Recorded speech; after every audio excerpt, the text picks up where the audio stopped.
Hello friend, welcome to my YouTube channel.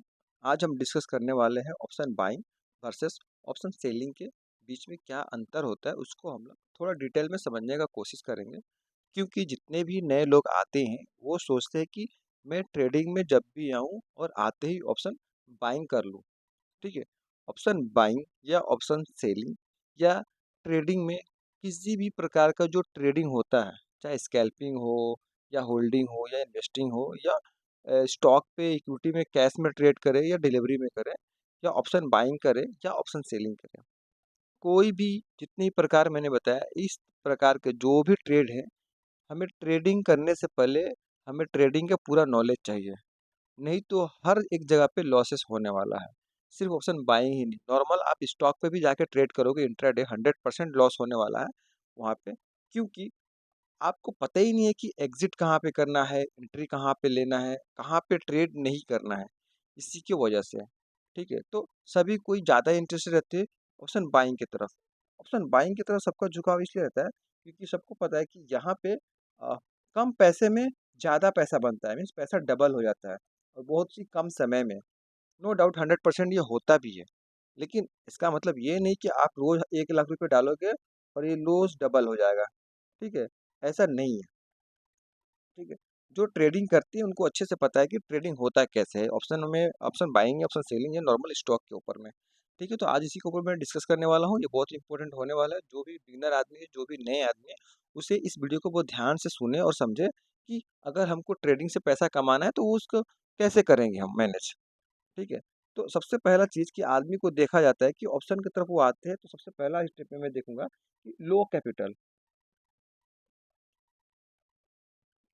Capital, क्योंकि कम पैसा लगता है ऑप्शन बाइंग करने के लिए।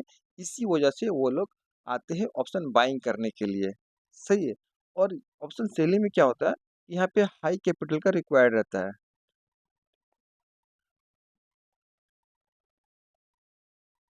यहाँ पे हाई कैपिटल का रिक्वायर्ड रहता है, जिसके वजह से यहाँ पे बहुत सारे जो ऑप्शन ट्रेडर है वो सोचते हैं कि ऑप्शन सेलिंग करूंगा तो पैसा ज़्यादा चाहिए। एग्जाम्पल, यहाँ पे अगर एक लॉट का काम करना है तो हमें एक लॉट के लिए अगर 1K यानी 1,000 रुपये भी है तो यहाँ पे ऑप्शन बाइंग हो जाएगा।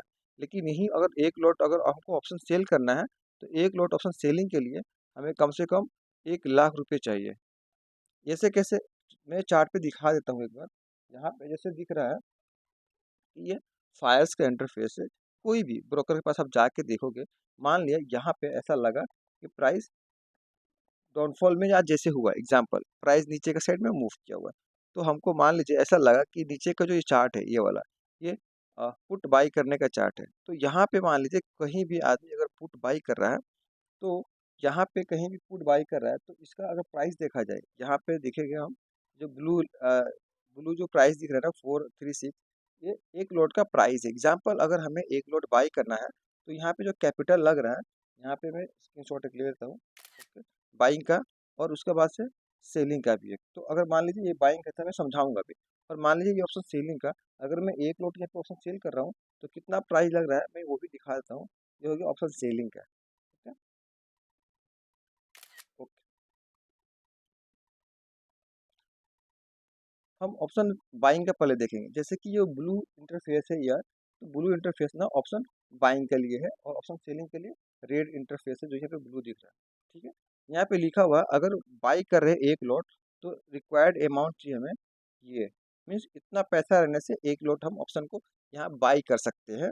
और यहीं पे अगर ऑप्शन सेलिंग देखा जाए तो वहाँ पे सेम प्राइस यानी सेम ही था चार्ट, और उसको सेल करने के लिए अगर अमाउंट देखा जाए यहाँ पे, तो यहाँ पे सेलिंग करने के लिए अमाउंट थोड़ा अच्छा खासा लग रहा है।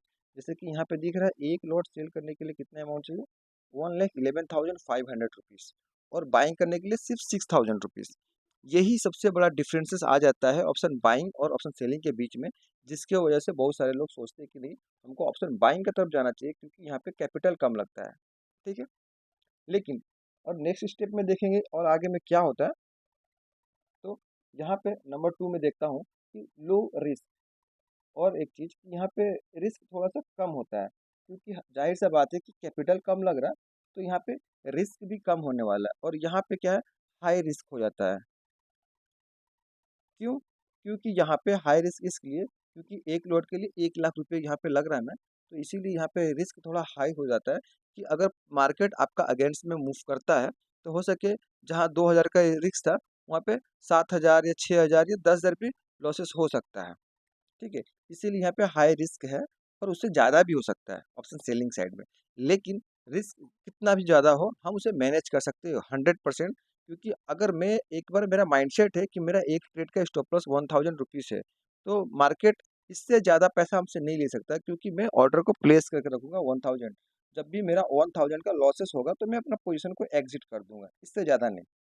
तो रिस्क को मैनेज किया जा सकता है ऑप्शन सेलिंग में। ठीक है, और पीई और सी थोड़ा सा मैं समझा दूँ ऑप्शन बाइंग का, कि अगर मान लीजिए नंबर 3 में मैं समझाऊँ पीई और सी, पीई, सीई, और यहाँ भी पीई और सीई। ठीक है, पीई मीन्स पुट को बाई करना है, सी मीन्स कॉल को बाई करना है। अगर प्राइस स्पॉट का चार्ट में मैं समझा देता हूँ, स्पॉट का चार्ट। ओके, जैसे कि मैं यहाँ पे एक चार्ट को ओपन कर लिया, इसी चार्ट में हम लोग दोनों साइड का व्यू देखेंगे। ठीक है, ऐसा लगा कि हमको प्राइस नीचे का साइड में गिर रहा है, जैसे कि यहाँ पे स्पॉट का चार्ट दिख रहा है, ये स्पॉट का चार्ट है, और ऐसा लगा कि प्राइस यहाँ पे नीचे के साइड में गिर रहा है, तो हमें पुट को बाई करना चाहिए। तो पुट बाई करने के लिए ये वाला चार्ट पे मुझे प्रीफर करना है, तो ये वाला चार्ट को मैं ओपन कर लेता हूँ। जैसे कि यहाँ पे दिख रहा है कि पुट बाई करने का मतलब, मान लीजिए कि यहाँ पे प्राइस था और स्पॉट का चार्ट नीचे गिरा, तो हमको इसको बाई करना था, तब हमें पैसा मिलेगा। ठीक है, और मान लीजिए कि यहाँ पे जैसे कि मैं दिखाया था पी हो गया, और सी, सी में क्या है, अगर ऐसा लगा कि प्राइस यहाँ से ऊपर जा रहा है स्पॉट का चार्ट, तो हमें कॉल का चार्ट को, ये वाला चार्ट को बाई करना था। जैसे कि यहाँ पे थोड़ा सा ऑप्शन मूव किया है ऊपर का साइड, तो कॉल का चार्ट को मूव करना है। मिला जुला के अगर ऑप्शन बायर है, वो क्या कर रहे हैं, दोनों ही साइड को बाई करेंगे। ठीक है, कॉल और पुट वो लोग दोनों ही साइड बाई करने वाले हैं। और ऑप्शन सेलर जो है, वो क्या करेंगे, कॉल और पुट दोनों ही साइड को सेल करने वाले हैं। ठीक है, ये थोड़ा सा आप लोग ध्यान दीजिएगा। उसके बाद से आता है विनिंग रेट, कि ऑप्शन बायर का विनिंग रेट कितना है या कितना रहना चाहिए, ऑप्शन सेलर का कितना है। तो देखेंगे, अगर विनिंग रेट,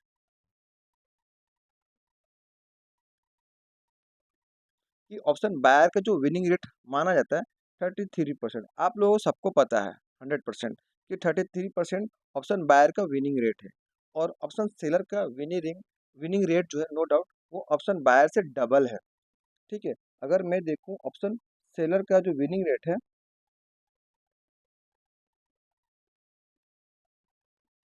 वो 66% माना जाता है, जो कि ऑप्शन बायर से बहुत ही ज़्यादा है, डबल है। इसका मतलब ये है कि ऑप्शन बायर 100 ट्रेड प्लान करता है, अगर यानी 100 ट्रेड लेता है, तो यहाँ से वो 33 ट्रेड ही विन होने वाला है। और ऑप्शन सेलर को देखा जाए, तो ये वो 100 ट्रेड अगर प्लान करता है, तो यहाँ पे वो 66 ट्रेड को विन करने वाला है। ठीक है, ये उसका विनिंग रेट हो चुका है। उसके बाद से हम देखेंगे टाइम डी के, टाइम डी के।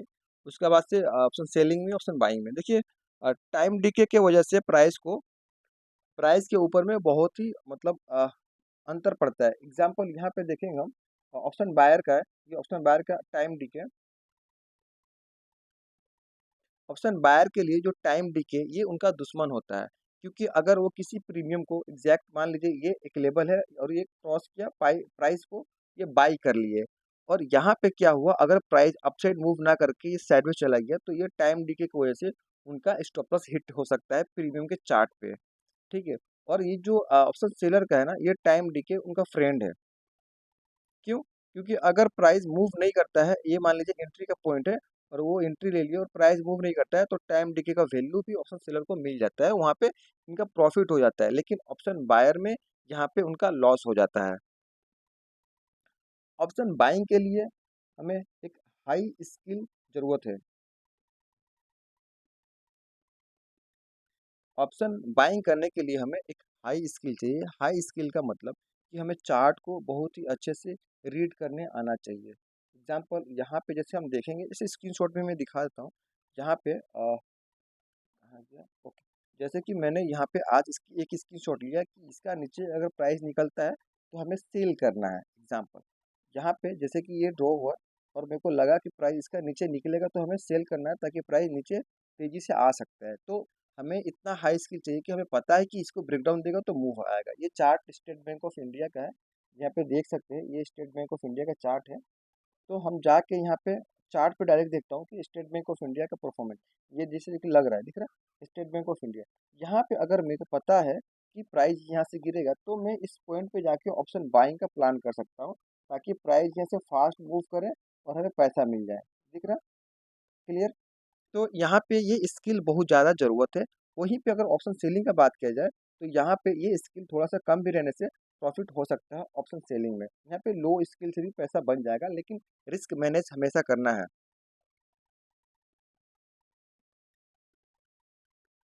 क्यों लो स्किल? क्योंकि अगर हमको पता है कि प्राइस, मान लीजिए ये एक रेंज बना हुआ है, एग्जाम्पल यहाँ पे एक रेंज बना है मान लीजिए, और हमको पता है कि ये रेजिस्टेंस का काम कर रहा है, तो मैं ऊपर का लेवल को सेल कर दूंगा, प्राइस सारा दिन इसका अंदर में रहे और ये ऊपर का साइड खाली मूव ना करे, तो पैसा मिल जाएगा। मतलब सारा दिन इसका अंदर है, भले ऊपर का साइड मूव ना करे, तभी पैसा मिल जाएगा, या इसका नीचे आए तो भी पैसा मिल जाएगा। तो यहाँ दोनों केस में, दोनों ही केस में ऑप्शन सेलर जो है उनको पैसा मिल रहा है। तो इसीलिए यहाँ पे अगर थोड़ा मोड़ा कम स्किल है, तब भी पैसा मिल सकता है। ऑप्शन बायर को ऑप्शन बायर को हमेशा एंट्री लेने के बाद एक मूव का जरूरत है, फास्ट मूव।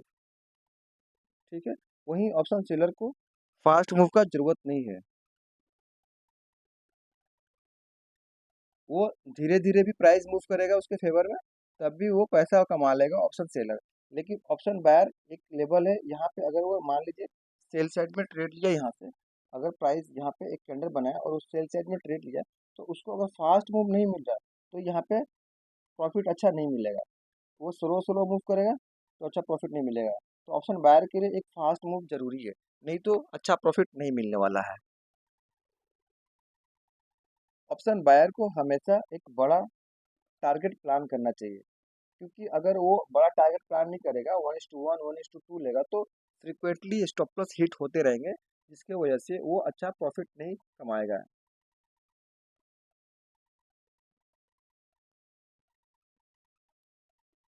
इन्हें एक बड़ा टारगेट का हमेशा प्लान करना चाहिए, जब भी वो ट्रेड ले तो बड़ा टारगेट प्लान करे ऑप्शन बायर। ऑप्शन सेलर 1:2 भी चलेगा।